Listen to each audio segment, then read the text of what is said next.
Hey guys, welcome to my channel and today we will learn chapter 1 of OCM, that is Introduction of Commerce and Business. We will learn various new information in this chapter, various new concepts in this chapter, and those are non-economic activities, economic activities. Then in economic activities we will learn business, profession and employment and their features. Then we will learn about business objectives जो कि economic objectives होते हैं और social objectives होते हैं. Role of profit in business. Then we will learn about classification of business activities in industry and commerce and then we will continue with our exercise.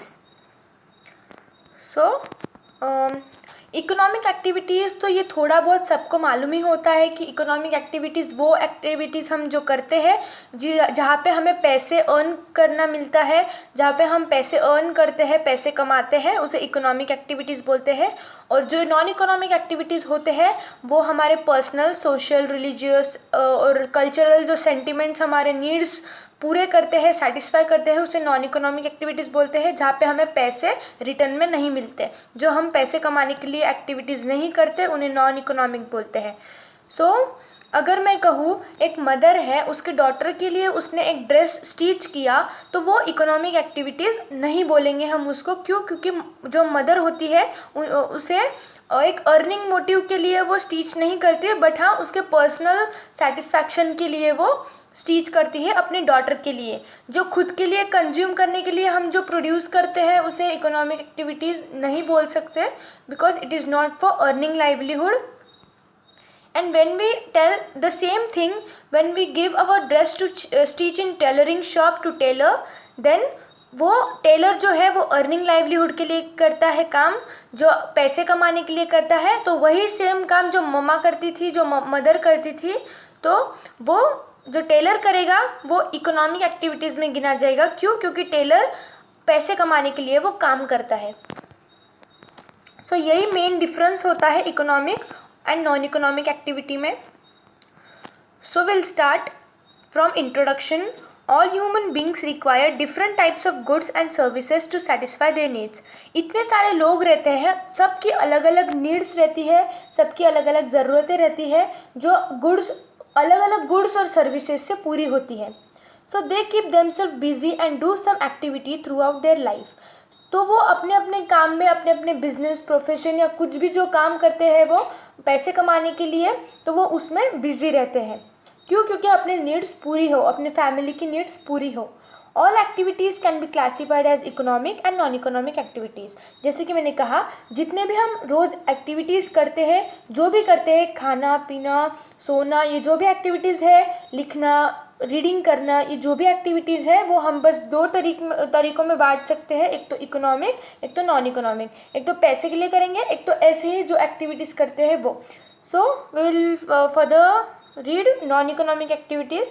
पहले एक chart दिया हुआ है नॉन इकोनॉमिक एक्टिविटीज़ का और economic activities का. Economic activities are further divided into 3.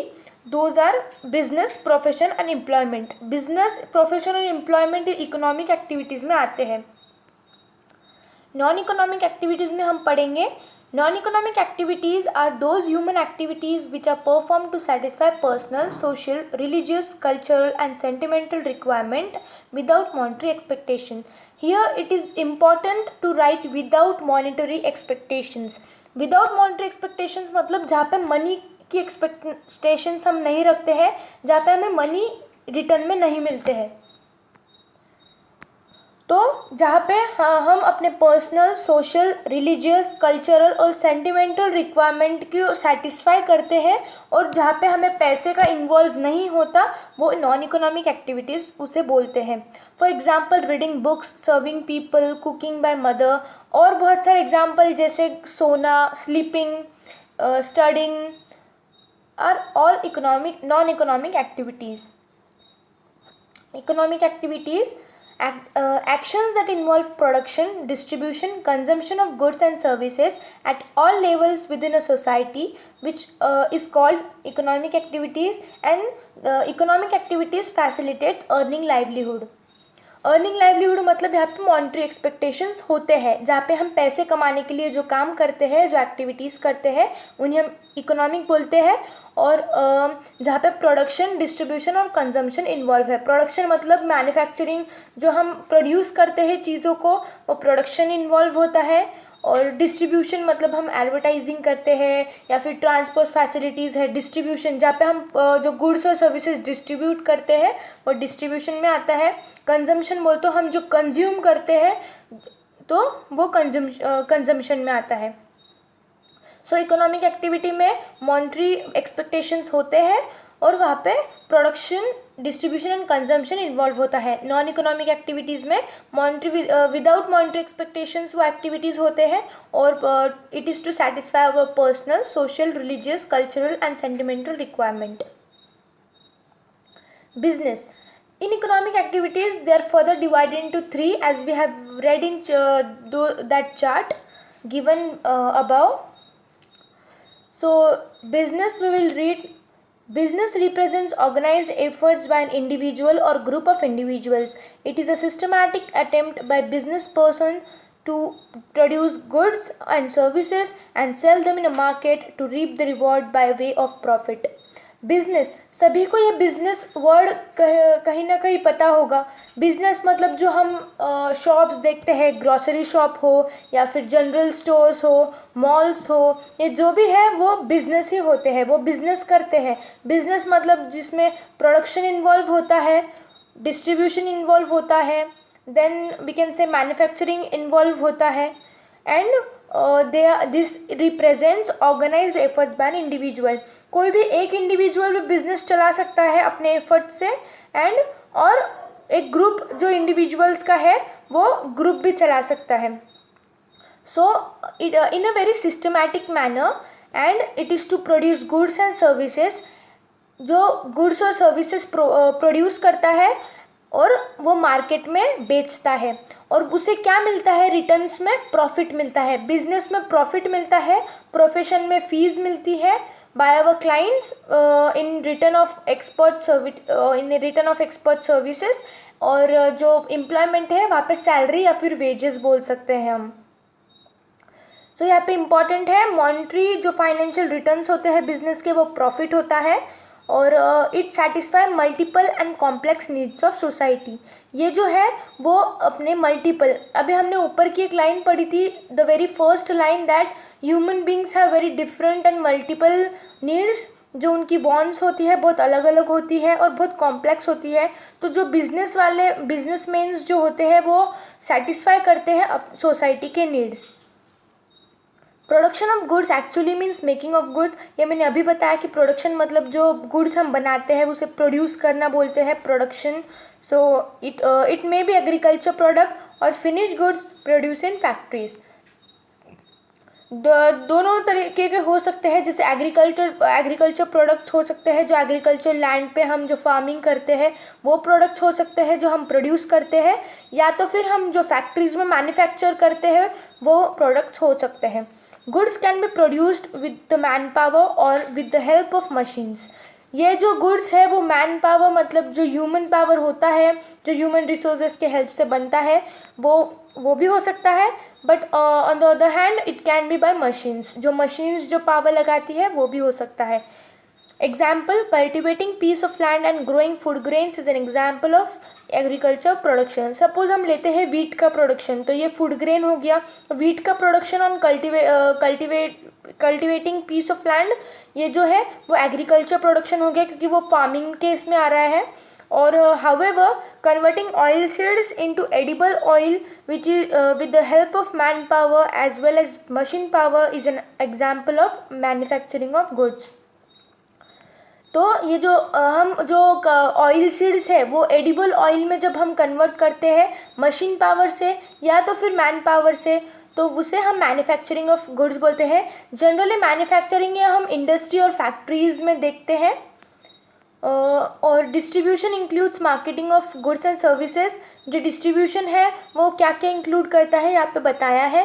जैसे transport है, डिस्ट्रीब्यूशन मतलब यहाँ से वहाँ गुड्स लेके जाना। अब जैसे मैन्युफैक्चरिंग सेंटर्स पे से मतलब जैसे फैक्ट्रीज़ और इंडस्ट्रीज़ में से जो दुकान में जो भी गुड्स लाए जाते हैं उन्हें ट्रांसपोर्ट ज़रूरी रहता है to carry the goods and services to one place to another or one person to another, transport is required। warehousing मतलब जो हम गोडाउंस बोलते हैं जिसको, जहाँ पे हम स्टोर करते हैं अपने एक्स्ट्रा जो भी गुड्स है वो स्टोर करने के लिए वेयर हाउसेस होते हैं, मतलब गोडाउंस होते हैं। एडवर्टाइजिंग मतलब जो भी हम एडवर्टाइजेस देखते हैं तो वो भी एक मार्केटिंग का ही है। वो मार्केटिंग के लिए गुड्स के जो मार्केटिंग होती है वो एडवर्टाइजिंग ही करता है। Which facilitates transfer of goods from producer to final consumer. यहाँ पे दो डेफिनेशंस दी है बिजनेस की।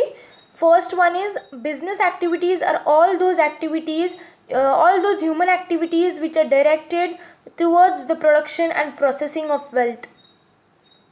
फर्स्ट डेफिनेशन में ये कहा है कि जो भी ह्यूमन एक्टिविटीज़ है, जितने भी ह्यूमन एक्टिविटीज़ है वो सभी ह्यूमन एक्टिविटीज़ जो प्रोडक्शन की तरफ और प्रोसेसिंग ऑफ वेल्थ, मतलब जो वेल्थ यहाँ पे है वो मनी की बात की जा रही है। तो जहाँ पे हमें मनी मिलता है, so of course in business it is economic activity, so money we will get in return.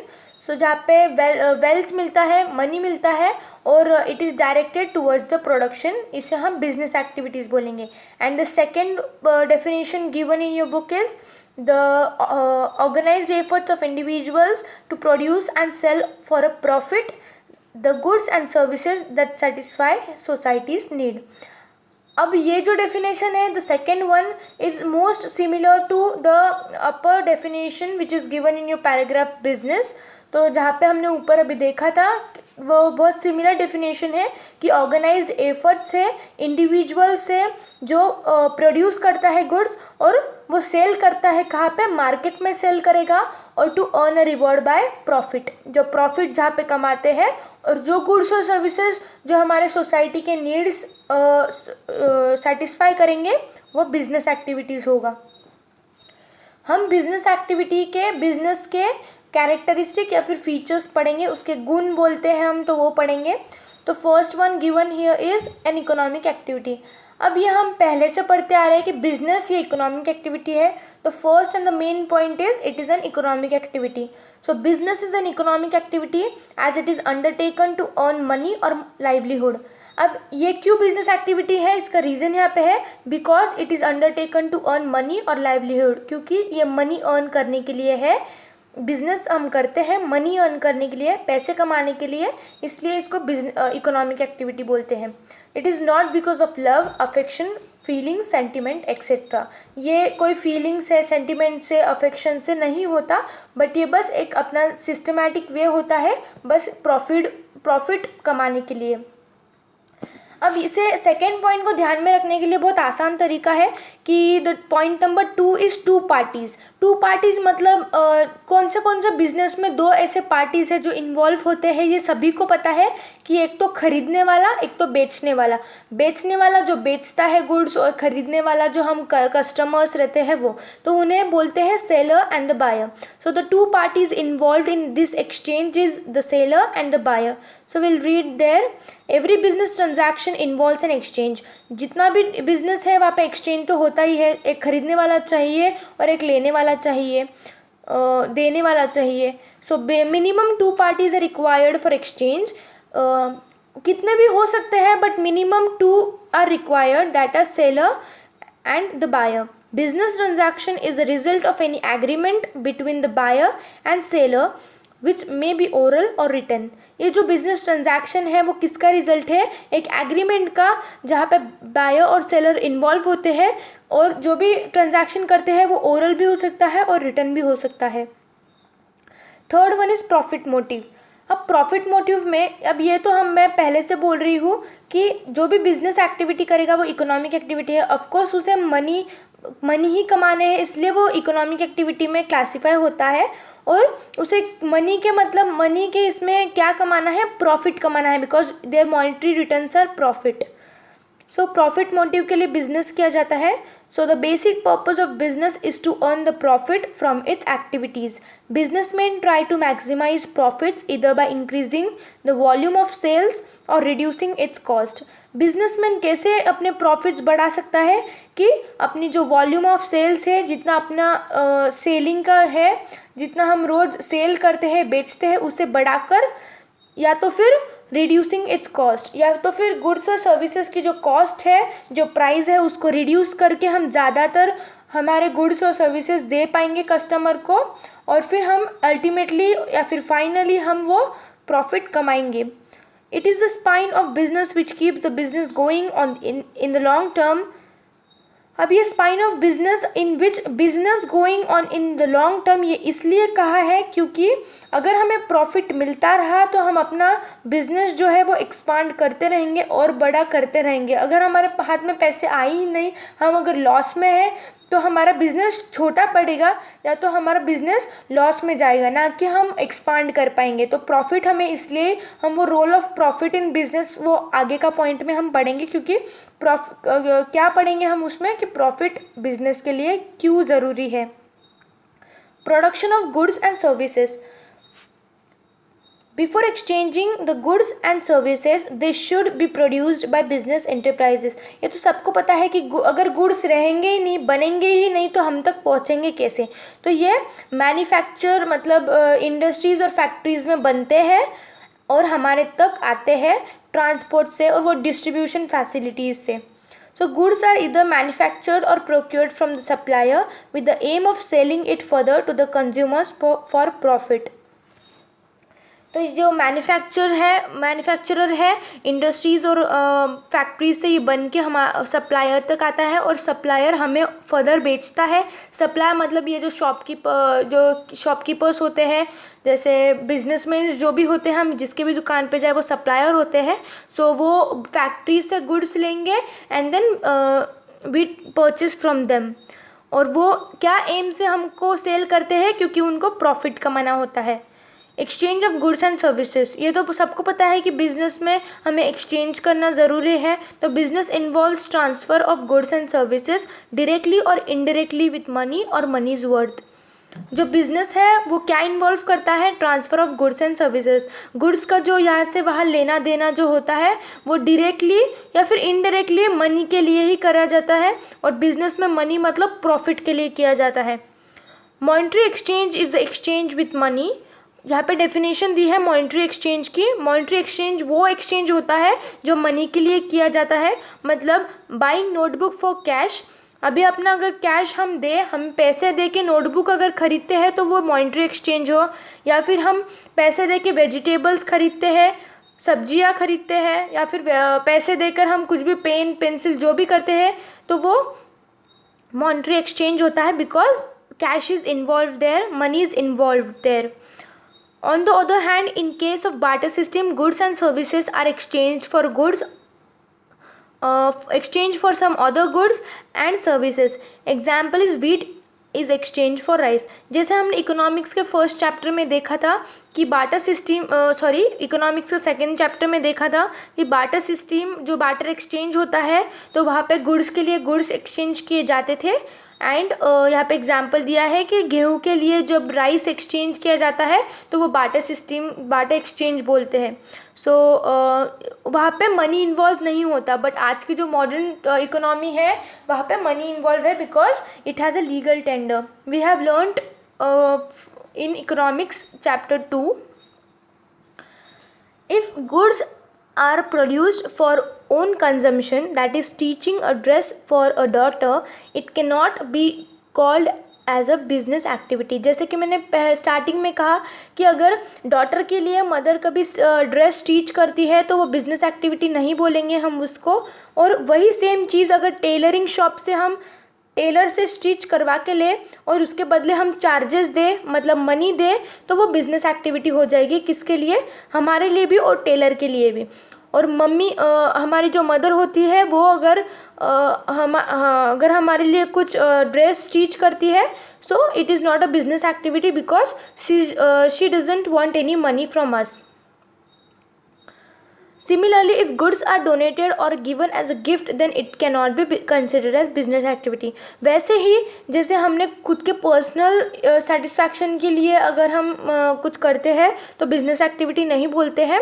And similarly अगर हम गुड्स अगर डोनेट करें, किसी को दान में दें या तो फिर किसी को गिफ्ट करें, तो फिर वो भी हम बिजनेस एक्टिविटी नहीं बोलेंगे, क्योंकि हम उससे जो सामने वाला है उससे हम पैसे का एक्सपेक्ट नहीं करेंगे, क्योंकि हम वो गिफ्ट के तौर पर दे रहे हैं या फिर हम डोनेट करते हैं. Sixth one is dealings in goods and services. Every type of business transaction is concerned with either goods or services. It is very true that goods and services are involved in business transaction. We all know. In the absence of in absence of goods and services, business cannot take place. जब goods और services ही नहीं रहेंगे तो फिर हम dealings करेंगे किससे? हम बेचेंगे क्या, लेंगे क्या, परचेस क्या करेंगे, सेल क्या करेंगे, अगर गुड्स और सर्विसेज नहीं रही तो. सो दिस गुड्स में बी कंज्यूमर गुड्स और कैपिटल गुड्स. कंज्यूमर गुड्स वो गुड्स होते हैं जो हम डायरेक्टली कंज्यूम करते हैं. तो जैसे यहाँ पे एग्जांपल है टी, मिल्क, पेंसिल, ये जिनको फर्दर कुछ इनोवेशंस की अपनी ज़रूरत नहीं होती, वो कंज्यूमर गुड्स होते हैं. और कैपिटल गुड्स वो गुड्स होते हैं जो एक इंडस्ट्री से बन चुके होते हैं बट अनदर इंडस्ट्री में वो दूसरे और गुड्स बनाने के लिए काम आते हैं. सो जैसे मशीनरी है, मतलब मशीन्स जो है वो दूसरे इंडस्ट्री में बनती है बट वो और दूसरे इंडस्ट्री में भी काम आती है दूसरे गुड्स को बनाने के लिए. So those are capital goods. However, services created for business purpose are intangible, which are essential for doing the business. जो services होती है वो intangible होती है. Intangible मतलब what we cannot touch, and tangible मतलब what we can touch और feel. जो intangible होते हैं वो जो हमारे इंटेंजिबल एसेट्स भी होते हैं, जैसे हमारे लाइसेंस है, पेटेंट है, ये जो कॉपीराइट्स है, ये जो होते हैं वो इंटेंजिबल एसेट्स होते हैं. मतलब जैसे वो अनटचेबल होते हैं, उसे हम टच नहीं कर सकते but we know that it exist. तो वो इंटेंजिबल होते हैं जो सर्विसेज होते हैं but they are essential for doing the business. Example, transportation, banking, insurance, etc. ये जो banking है, insurance है, ये हम touch नहीं कर सकते but we know that it exists and they are very essential for business. Seventh point is continuity in dealings. Every business requires regularity in transactions. One single transaction does not constitute business. अब यहाँ पे ऐसा लिखा है कि जो transactions होते हैं, कभी हमने सपोज़ हमारी एक कार है जो हमें बेचनी है बट हम कार डीलर नहीं है, हम बस एक नॉर्मल पर्सन है. सपोज़ हम सीए है और हमें अपनी कार किसी को बेचनी है. सो हम अगर वो बेचें तो हम ये बिज़नेस एक्टिविटी कंसिडर नहीं की जाएगी, क्योंकि हमारे ये डेली रूटीन का कुछ काम नहीं है. बट वही चीज़ अगर कार डीलर लेता है और वो सेकेंड हैंड कभी बेचता है तो वह उसी का रोज़ का काम होता है. So he does and he sells and purchases cars regularly, then it will be considered as business activity. तो यही आप एग्जाम्पल है कि अगर कोई भी नॉर्मल पर्सन अगर अपना कोई भी चीज़ बेचना चाहेगा तो वो एक ट्रांजैक्शन की वजह से वो अपने जो भी एक्टिविटी की वो बिज़नेस नहीं बोल सकता. बट हाँ, वही चीज़ अगर उसके कोई बिजनेसमैन हो या फिर बिजनेसमैन का काम ही ये होता है कि वो गुड्स ले मैन्युफैक्चरर से और वो फिर वो गुड्स आगे बेचे प्रॉफिट के लिए, तो वो बिजनेस एक्टिविटी माना जाएगा. बट ऐसा कोई नॉर्मल पर्सन कुछ एक आधी चीज़ कभी ज़िंदगी में ले ली और फिर बेची तो वो बिजनेस ट्रांजैक्शन नहीं बोलते हम उसको. Uncertain returns. अब सभी को पता है अनसर्टन रिटर्न्स मतलब जैसे वो बिजनेस में दो ही कुछ मिलेगा, एक तो प्रॉफिट मिलेगा, एक तो लॉस होगा. हम एग्जाम्स में बैठते हैं तो हम क्या सोच के बैठते हैं, एक तो पास भी होंगे या फिर फेल ही होंगे. तो फिर जैसे बिजनेस भी वैसा ही है, एक तो प्रॉफिट मिलेगा नहीं तो लॉस होगा. तो यही दो जो अनसर्टन रिटर्न्स होते हैं वो प्रेडिक्टेबल नहीं होते या फिर गारंटेड भी नहीं होते. बिजनेस स्टार्ट करने से पहले बिजनेसमैन को ये नहीं पता होता कि नेक्स्ट 1 ईयर में या फिर नेक्स्ट 2 ईयर्स में मेरा प्रॉफिट होने वाला है, लॉस होने वाला है. तो वो एक रिस्क भी होती है जो हम अगला पॉइंट पढ़ने वाले हैं. In business the returns are never predictable और guaranteed. So businessman may earn profit और सफर अ लॉस. और एलिमेंट ऑफ रिस्क, अब रिस्क मैंने अभी पहले ऊपर ही हिंट दे दी, रिस्क मतलब एक्सपोजर टू लॉस की रिस्क, जो लॉस हो सकता है बिजनेस में ये भी एक रिस्क होता है, पर वो डिपेंड करता है अलग अलग बिजनेस के ऊपर। जैसे कपड़ों का बिजनेस है तो अलग रिस्क होगा, कभी ग्रॉसरीज का ये बिजनेस है तो अलग रिस्क होगा, और कभी अगर कुछ ग्रेन्स का बिजनेस है तो बहुत सारे ऐसे ख़राब होने के लिए जो गुड्स होते हैं वो ख़राब हो जाते हैं तो उसका रिस्क होता है। नहीं तो फिर फायर का रिस्क होता है, कभी चोरी का रिस्क होता है, या तो फिर नेचुरल कलामिटीज़ का होता है। तो बहुत सारे रिस्क हम पढ़ेंगे पैराग्राफ में। So, element of risk. Risk is a key element of every business which is concerned with exposure to loss. ये इम्पॉर्टेंट है कि हर एक जो भी कोई भी बिजनेस रहा तो वो एक कॉमन रिस्क से रिस्क होता है उसमें कि वो लॉस में सफ़र कर सकता है, क्योंकि कोई भी ऐसा बिजनेस नहीं है जब वो चलेगा और उससे प्रॉफिट ही होगा। तो कोई भी बिजनेस को, किसका भी बिजनेस हो तो वो लॉस का रिस्क लेता है। It is due to some unfavourable और अनडिज़ायरेबल इवेंट। ये कोई भी ज़रिए से हो सकता है, कोई भी अनफेवरेबल या फिर एक्सीडेंट से हो सकता है, कोई भी इंसिडेंट हो सकता है अपने साथ जिससे हम लॉस में जा सकते हैं। So every business will have some or other risk. Intensity of risk can be minimized but can be avoided. जो इंटेंसिटी मतलब कहीं पे बहुत ज़्यादा रिस्क होती है, कहीं पे बहुत कम रिस्क होती है, तो ये हम मिनिमाइज़ कर सकते हैं, मतलब कम कर सकते हैं, बट पूरी तरह से हम अवॉइड नहीं कर सकते, क्योंकि हर इसमें कुछ ना कुछ रिस्क तो आखिर होती ही है। Certain factors are beyond the control of businessman. कुछ फैक्टर्स ऐसे भी होते हैं मार्केट में कि ये बिजनेसमैन के ऊपर डिपेंड नहीं होते। जैसे जो कंज्यूमर है, अभी जैसे हमने वेरी फर्स्ट लाइन में पढ़ा था कि बहुत सारे ह्यूमन बींग्स के अलग अलग टेस्ट होते हैं, मतलब अलग अलग नीड्स होती है, तो उनके जो टेस्ट है वो डिफ़र करेंगे। टेस्ट मतलब यहाँ पे जो भी चॉइसेस है वो डिफ़र करेंगे, उनकी जो भी चॉइस है वो अलग अलग रहेगी। किसी को कुछ पसंद आएगा तो किसी को नहीं आएगा। So likes and dislikes. Then fashions हमेशा चेंज होते रहती है, कुछ कुछ नए नए फैशंस निकलते रहती है मार्केट में, तो उन्हें उनका भी स्टॉक रखना पड़ता है। So changes in methods of production, जो प्रोडक्शन की मेथड्स है उसमें चेंजेस आते हैं कभी कभी। और फायर, थेफ्ट मतलब चोरी का जो भी रिस्क होता है। हम गोडाउन्स में बहुत सारी चीज़ें रखते हैं तो चोरी का रिस्क होता है, या फिर दुकान में जो भी चीज़ रखते हैं तो वो चोरी का एक रिस्क होता है, या फिर फायर का रिस्क होगा। कभी आग लगने का रिस्क हो जाता है, कभी नेचुरल कैलामिटीज़ का रिस्क होता है। ऐसे बहुत सारे अलग अलग रिस्क अलग अलग बिजनेस हम जो भी करते हैं उसमें होता है। ऐसा एक भी बिजनेस नहीं होगा जिसमें रिस्क नहीं होगा। So no business is free from all above factors. Your 10th point is customer satisfaction.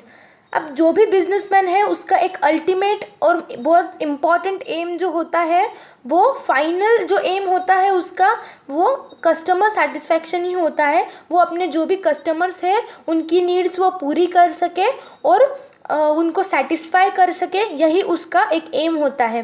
So customer satisfaction is the ultimate aim of all economic activities. बस बिजनेस की ही नहीं बट पूरे इकोनॉमिक एक्टिविटीज़ जहाँ पे हम earning करते हैं उसमें कभी कस्टमर रहता है, जैसे प्रोफेशन में क्लाइंट्स रहते हैं, एम्प्लॉयमेंट में हम एम्प्लॉई और एम्प्लॉयर का रिलेशन देखेंगे, जहाँ पे उनके जो हम वर्कर्स काम करते हैं तो हमारे जो भी ऊपर काम करता है उनकी हम सेटिस्फाई कर सके उनको अपने वर्क से, तो वो एक ये होता है।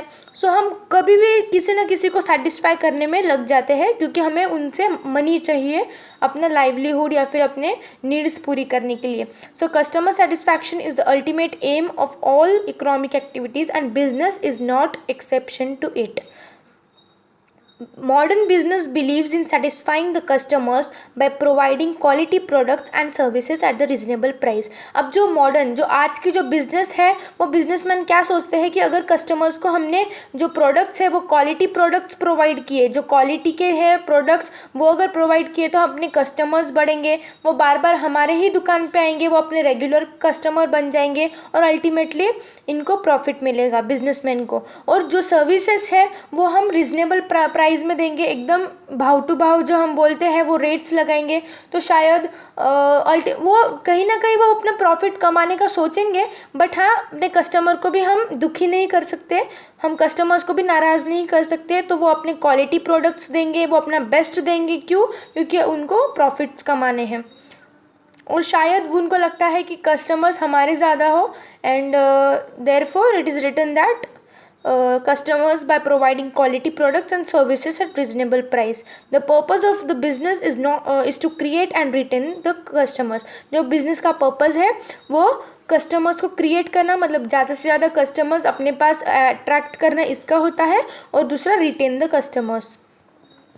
अब हम सेकेंड इकोनॉमिक एक्टिविटी पढ़ेंगे, मतलब हमने पहले बिजनेस पढ़ा और उसके फीचर्स पढ़े, अब हम सेकेंड पे चलेंगे कि वो profession. Profession is the part of economic activities under which a person uses his educational knowledge and special skills to render services for earning some income. जो प्रोफेशन होता है बिजनेस में, ऐसा कोई क्वालिफिकेशन नीडेड नहीं होता है, कोई भी बिजनेसमैन बन सकता है, बट हाँ उसे कुछ बिजनेस का जो मालूमात होनी चाहिए वो तो इम्पॉर्टेंट ही रहती है। हर एक फील्ड में कुछ ना कुछ नॉलेज अलग अलग चाहिए रहती है, बट प्रोफेशन में है, प्रोफेशन में जो है होता है वो अपना एक स्पेशल जो अपनी जो भी अपने फील्ड में नॉलेज अपने को एक्वायर करनी पड़ती है, उसकी अलग से ट्रेनिंग लेनी पड़ती है, जब जाके हम प्रोफेशनल के हिसाब से कहीं काम कर सकते हैं। वो जो होता है वो अपने स्पेशल स्किल्स सर्विसेज जो है वो अपने क्लाइंट्स को देता है और उसके बदले फ़ीस लेता है। सो प्रोफेशन हमें सबको पता है कि टीचर है तो वो प्रोफेशन में आता है, टीचर का एक प्रोफेशन होता है। जैसे डॉक्टर है तो वो डॉक्टर प्रोफेशनल है, लॉयर है तो लॉयर प्रोफेशनल है, चार्टर्ड अकाउंटेंट मतलब सीए है तो सीए प्रोफेशन है। सो जो कोई भी होता है तो वो इसमें होता है। सो डॉक्टर मतलब डॉक्टर भी अपने साइंस में जो है वो एक्सपर्ट होता है, अपने सब वो भी अलग अलग स्पेशलिस्ट का डॉक्टर होता है।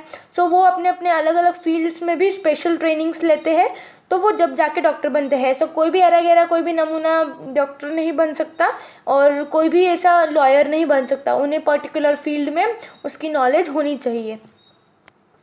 And will read about features. Aim, first is aim. तो एम क्या होता है, उसका मकसद क्या होता है, ये हम देखेंगे। Every profession is practised for earning money. अब ये इकोनॉमिक एक्टिविटी है तो obviously it is practised for earning money. कोई भी economic activity are practised for earning money. So also they render services to their clients and solve their problems. अब जैसे businessman में customers होते हैं, बिजनेसमैन के रिलेशन में जो कस्टमर्स होते हैं, तो प्रोफेशनल्स जो होते हैं उसके रिलेशन में क्लाइंट्स होते हैं, उनके कस्टमर्स को क्लाइंट्स बोला जाता है। और जो प्रोफेशन में जो करते होते हैं वो प्रोफेशनल्स बोल के पहचाने जाते हैं। Also they render services to their clients and solve their problems. ये उनका एम होता है कि वो अपने क्लाइंट्स के प्रॉब्लम सॉल्व करे और उनको एक्सपर्ट सर्विसेज प्रोवाइड करे। क्वालिफिकेशन, उसे क्या क्वालिफिकेशन लगता है। A profession can be practised only after acquiring required qualification. ऐसा एरा गैरा कोई भी नमूना कोई भी प्रोफेशन में नहीं घुस सकता, तो फिर उन्हें एक क्वालिफिकेशन ज़रूरी होती है, नीडेड होती है। उसी के साथ उनका जो नॉलेज है वो भी अपने अपने फील्ड में होना चाहिए। This knowledge has to be acquired only by systematic and formal training. ये नॉलेज जो है वो एकदम सिस्टमैटिक और फॉर्मल ट्रेनिंग से ही मिलती है, जो उनको कंप्लीट करना पड़ता है। One can not practice profession unless this knowledge is acquired. कोई भी ऐसा नहीं होता जो कोई भी नॉलेज, अगर हमने सपोज़ बिजनेस का नॉलेज लेके रखा और हम डॉक्टर बनने चले तो हम उसमें नहीं जा सकते। तो डॉक्टर को हमें स्पेशली साइंस की फील्ड हमें ये करनी पड़ती है। और चार्टर्ड अकाउंटेंट है, उसे सब टैक्सेशन, लॉज, अकाउंटेंट्स ये सब मालूम चाहिए, नहीं तो चार्टर्ड अकाउंटेंट कभी डॉक्टर की फील्ड में नहीं जा सकता। उसकी वो पढ़ाई की और दूसरा कुछ बना तो ऐसा नहीं होगा। सो अपने अपने अलग अलग फील्ड में अपनी अपनी नॉलेज होनी चाहिए, अपनी अपनी ट्रेनिंग्स कंप्लीट होनी चाहिए। और फाइनेंशियल रिटर्न्स जो है वो प्रोफेशन में फ़ीस होता है। हमने बिजनेस में पढ़ा था फाइनेंशियल या फिर मॉनेटरी रिटर्न्स, वहाँ पे प्रॉफिट होता है, प्रोफेशन में फ़ीस होता है। Professionals get fees in exchange for their services. Income received by professional is not fixed. जो इनकम होती है वो बिजनेस में भी फिक्स नहीं होती है, बिकॉज जो हमने अभी पढ़ा कि रिस्क होता है लॉस का या फिर प्रॉफिट का। एक ये होता है कि प्रॉफिट भी हो सकता है और लॉस भी हो सकता है, तो वो अनप्रेडिक्टेबल होता है, जो बिजनेसमैन नहीं जानते कि क्या होगा। और यहाँ पे भी इनकम जो है वो प्रोफेशनल्स की फिक्स नहीं रहती, अलग अलग प्रोफेशन को अलग अलग फीस मिलती है। So a working chartered accountant gets salary, but those who practise privately are self employed and they get fees. तो यहाँ पे ऐसा बताया जा रहा है कि अगर हम चार्टर्ड अकाउंटेंट है, पर हाँ अगर हम किसी के अंडर काम करते हैं तो वो एम्प्लॉयमेंट के पॉइंट में आता है। पर हाँ अगर हमारा खुद का प्राइवेट फर्म है, हम अगर प्राइवेट सेल्फ एम्प्लॉयड है, हम खुद प्राइवेटली प्रैक्टिस करते हैं, तो फिर हमें फ़ीस मिलेगी, क्योंकि हम वो अपना प्रोफेशन अलग क्रिएट करते हैं। पर हाँ कभी हम दूसरों के वहाँ पे काम करते हैं तो हमें वो सैलरी देता है। जैसे डॉक्टर है तो कोई डॉक्टर का क्वालिफिकेशन लेके कोई दूसरे हॉस्पिटल में अगर काम करता है तो उसे सैलरी या फिर वेजेस मिलेंगे, और सैलरी मिलती है। एंड अगर वो खुद का हॉस्पिटल खोलता है एंड देन ही विल रिसीव फीस। कैपिटल मतलब जो कैपिटल इन्वेस्टमेंट होता है, जो हमें मनी लगाने पड़ते हैं। यहाँ पे capital means money. So profession can be practiced independently और professionals can work under someone। Profession जो होता है वो अभी मैंने बोला कि वो इंडिपेंडेंटली अपना फर्म खोल सकते हैं चार्टर्ड अकाउंटेंट, या फिर इंडिपेंडेंटली कोई भी प्रोफेशन प्रैक्टिस कर सकते हैं। और professionals can also work under someone, जो दूसरों के हाथ के नीचे भी काम कर सकते हैं। इंडिपेंडेंट प्रैक्टिसिंग जो होती है उसमें बहुत ज़्यादा अमाउंट लगता है, अपना इन्वेस्ट करना पड़ता है मनी, क्योंकि उनको पूरा सेटअप करना पड़ता है खुद का। और जो दूसरों के हाथ के नीचे काम करते हैं तो वो तो ऑलरेडी सेटअप होता है, बस उनको काम दिया जाता है। सो जो independent practising professionals require huge amount for setting his practice. Registration and membership, ये जो पॉइंट है यहाँ, ये बस प्रोफेशन के लिए होता है कि लाइक ये हमें अपनी एक जो काउंसिल होती है पर्टिकुलर, अलग अलग फील्ड्स के लिए अलग अलग काउंसिल होती है, जैसे bar council of India for lawyers, ICAI for chartered accountants, Indian medical association for doctors, और ऐसे बहुत सारे अलग अलग फील्ड्स के लिए, अलग अलग प्रोफेशन के लिए अलग अलग काउंसिल्स बनाई गई है। सो वो वहाँ पे हमें अपना नाम रजिस्टर करना पड़ता है ताकि हमें एक सर्टिफिकेट मिले। किसका सर्टिफिकेट? सर्टिफिकेट ऑफ प्रैक्टिस, जो हम प्रैक्टिस कर रहे हैं उसका सर्टिफिकेट हमें उनसे मिलता है। और देन वो अपने को एक कोड ऑफ कंडक्ट मेंशन किया जाता है अपने पर्टिकुलर काउंसिल से। तो वो अलग अलग प्रोफेशन के लिए जो काउंसिल ने उसके कोड ऑफ कंडक्ट दिया है तो वो हमें स्ट्रिक्टली फॉलो भी करना पड़ता है। Every practising professional has to acquire membership from the respective council, तो उन्हें अपनी काउंसिल से मेंबरशिप भी लेनी पड़ती है। यही वो पॉइंट यहाँ पे डिस्कस किया जा रहा है। नॉन ट्रांसफरेबिलिटी, अभी यहाँ पे अभी सपोज एक डॉक्टर है तो वो अपनी मेडिकल प्रैक्टिस अपने सन या फिर डॉटर को वो हम ट्रांसफ़र नहीं कर सकते अनटिल कब तक कि हाँ वो अपना जो बेटा है बेटी है जो भी है, तो वो डॉक्टर का जो बेटा बेटी जो भी है तो वो मेडिकल में फील्ड में अपना एक नॉलेज एक्वायर नहीं कर रहे, फॉर्मल ट्रेनिंग्स नहीं ले, तब तक हम उनको प्रोफेशन अपना ट्रांसफ़र नहीं कर सकते। तो अपनी मेडिकल प्रैक्टिस या फिर जो भी हम प्रोफेशन करते हैं वो अपने किसी को भी ट्रांसफ़र नहीं किया जा सकता जब तक वो फॉर्मल ट्रेनिंग या फिर कोई भी जो भी ट्रेनिंग है सिस्टमैटिक जो भी वो नॉलेज एक्वायर करते हैं तो उसके बिना हम उनको प्रोफेशन को भी ट्रांसफ़र नहीं किया जा सकता। नेचर ऑफ वर्क, अभी ये जो पॉइंट था नॉन ट्रांसफरेबिलिटी, ये हमने बिज़नेस में नहीं देखा था। बिज़नेस में वैसा कुछ पॉइंट नहीं था क्योंकि बिज़नेस जो है वो ट्रांसफरेबल है, क्योंकि वो उनमें हम अपने अगर फादर का कोई बिज़नेस है तो हम बड़े होकर हम बिज़नेस भी कंटिन्यू कर सकते हैं, पर थोड़ा बहुत मालूमात तो उसमें भी चाहिए रहता, बट इट्स नॉट इम्पॉर्टेंट। और प्रोफेशन में ऐसा बिल्कुल नहीं होता कि कोई भी किसी को ट्रांसफ़र अपनी प्रोफेशन कर दे। सो नेचर ऑफ वर्क में हम देखेंगे professional charge fees in exchange of expert services. Example, an architect designs the layout of house for fees. जो प्रोफेशनल होते हैं जो हमने मॉनिटरी रिटर्न्स में देखा कि वो फ़ीस लेते हैं और किसके एक्सचेंज में वो एक्सपर्ट सर्विसेज देते हैं, किसको?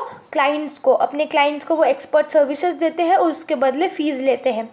और यहाँ पे एग्जांपल दिया है कि आर्किटेक्ट होता है जो अपने घर या फिर जो भी अपना ऑफिस है उसको डिज़ाइन करने में अपनी हेल्प करता है। तो आर्किटेक्ट जो होता है वो अपना अगर ऑफिस का जो लेआउट है, डिज़ाइंस है, वो अगर क्रिएट करे तो फिर वो अपने से फीस लेगा। ये जो एम्प्लॉयमेंट है, एम्प्लॉयमेंट हम पढ़ेंगे जहाँ पे एम्प्लॉयर और एम्प्लॉई का रिलेशनशिप हम पढ़ेंगे। Then we will learn about जो एम्प्लॉई क्या होता है, एम्प्लॉयर क्या होता है, और फिर हम उसके फीचर्स भी पढ़ेंगे बट नेक्स्ट पार्ट में। Then we will read about business objectives, those are economic objectives and social objectives, जो मैंने पहले आपको बताया था। और फिर उसके भी सब पॉइंट्स है तो वो हम पढ़ेंगे। रोल ऑफ प्रॉफिट, प्रॉफिट का क्या रोल है बिजनेस में, प्रॉफिट क्यों इंपॉर्टेंट है बिजनेस में, ये भी हम पढ़ेंगे। Then we will learn about classification of business activities into industry and commerce. इसके भी बहुत सारे सब डिविजन्स होते हैं, देखो ये टेबल में दिख रहा है। ये सब हम आगे पढ़ने वाले हैं, तो पढ़ने के लिए बहुत कुछ है। तो आप बस आप मेरा सेकेंड पार्ट देखना, ये अपना फर्स्ट पार्ट हुआ। आगे अपने को बहुत कुछ आगे पढ़ना है। Then we will discuss our exercise. Thank you. और अगर आपको कोई डाउट है तो आप प्लीज़ मुझे कमेंट सेक्शन में पूछ सकते हैं। I will definitely give its answer to you. Thank you.